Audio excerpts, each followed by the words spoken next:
నీ నిజస్థితి, నీ నిలకడ అనేది ఎక్కడుంది అంటే వీటన్నిటిని దాటి ఎక్కడైతే ఉందో అదే అసలైన నువ్వు. చెప్పమంటే అందరూ అదే. అక్కడికి వెళ్తే ఎవరో తక్కువ వాళ్ళు కాదు, ఎవరు ఎక్కువ వాళ్ళు కాదు. వీళ్ళందరూ తక్కువగా ఎక్కువగా ఎందుకున్నారు అంటే, ఎక్కువగా ఉన్న వాళ్ళందరూ ఆ స్థితి వాళ్ళు ఏదో ఒక పూర్వజన్మలో చేసిన పుణ్యం వల్ల వాళ్ళకి వచ్చింది అర్థం.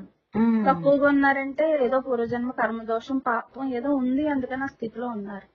అన్ని నామరూపాలు అంతే, నిజం కాదు. వ్యక్తిని మనం గౌరవించేటప్పుడు ఈ స్థాయిలో ఉంచే మనం అంటే మనం ఇప్పుడు నేను ఈ శరీరాన్ని అనుకున్నప్పుడు మనం అవతలకి ఇచ్చే మర్యాద ఎలాగుంటదంటే మన సంస్కారాన్ని బట్టి ఉంటుంది. కానీ మనం ఆ స్థితికి పోయిన తర్వాత ఏం చేస్తామంటే ప్రతి ఒక్కళ్ళని భగవంతునిగానే చూస్తాం, భగవంతునిగానే భావిస్తాం, భగవంతునిగానే భావించి ప్రేమిస్తాం. కానీ దుర్మార్గుడి పట్ల ఓ రకంగా వ్యవహరిస్తాం. నేను అందుకే వ్యవహరిస్తామనే పదం వాడాను. దుర్మార్గుడి పట్ల ఓ రకంగా వ్యవహరిస్తాం, మంచోడి పట్ల ఒకలా. మంచోడు అనుకోండి చాలా బాగుంటాం, ఓ 4 మాటలు ఎక్కువ మాట్లాడతాం, సంతోషంగా ఉంటాం వాడు దుర్మార్గుడు అనుకోండి, వాడి నీడ కూడా టచ్ చేయండి. ఆడు ఎంత ఇంట్లో కూడా అవనివ్వండి, లేకపోతే హస్బెండ్ స్థానంలో ఉన్నవాడు అవనివ్వండి, వైఫ్ స్థానంలో ఉన్నవాడు అవనివ్వండి, తల్లి స్థానంలో తండ్రి స్థానంలో ఉన్నవాడు, హాని అన్నప్పుడు ఎంత అవసరమో అంతే ఉండాలి. కానీ లోపల మాత్రం ఏం పెట్టుకోకూడదు. అంటే లోపల పెట్టుకోకండి, లోపల ఏకత్వంతో ఉండండి. బయటికి మాత్రం ఎవరితో అలా పాము దగ్గర లాగానే ఉండాలి, చిలకతో చిలక కనిపిస్తే చిలక దగ్గర చిలక లాగానే ఉండాలి. కొంచెం ఫ్రీగా ఉండొచ్చు, ఆ పాము దగ్గర ఫ్రీగా ఉండగలమా? ఉండలేవు.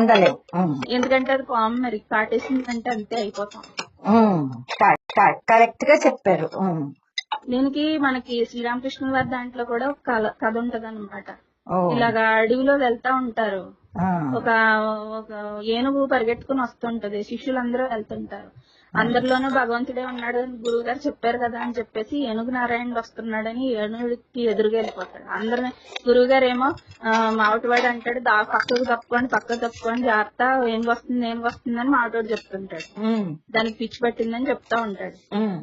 ఆయన ఈ మూర్ఖ శిష్యుడు వెళ్ళిపోయి దాన్ని కౌగిలించుకుంటాడు. ఎత్తి అంటే ఓ మూలకి ఇచ్చేస్తుంది.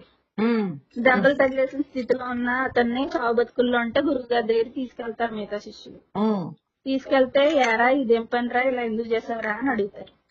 అంటే అప్పుడు గురువు గారు మీరే కదండి అందరిలో నారాయణుడు ఉన్నాడని చెప్పాడు, ఏనుగు నారాయణుడు వస్తున్నాడు అనుకున్నాను అన్నాడు. బోరే బాబు మావటి నారాయణుడు తప్పుకో అని చెప్తున్నాడు, అది నీకు వినపడలేదా అని అడుగుతాడు. మరి అప్పుడు మావటిలో కూడా నారాయణుడు ఉన్నాడు కదా, మరి ఆ హెచ్చరికలు నువ్వెందుకు పాటించలేదని అడుగుతారు. అలాగా పాము దగ్గర పాము జాగ్రత్తగానే ఉండాలి, చిలక దగ్గర కొంచెం పర్వాలేదు ఓపెన్ గా బాగానే ఉండొచ్చు. అలాగా ఆ వ్యక్తిని బట్టి మనం జాగ్రత్తలు తీసుకోవాలి, కానీ లోపల మాత్రం ఎలాంటి భేదభావం లేకుండా నార్మల్ గా ఉండాలి.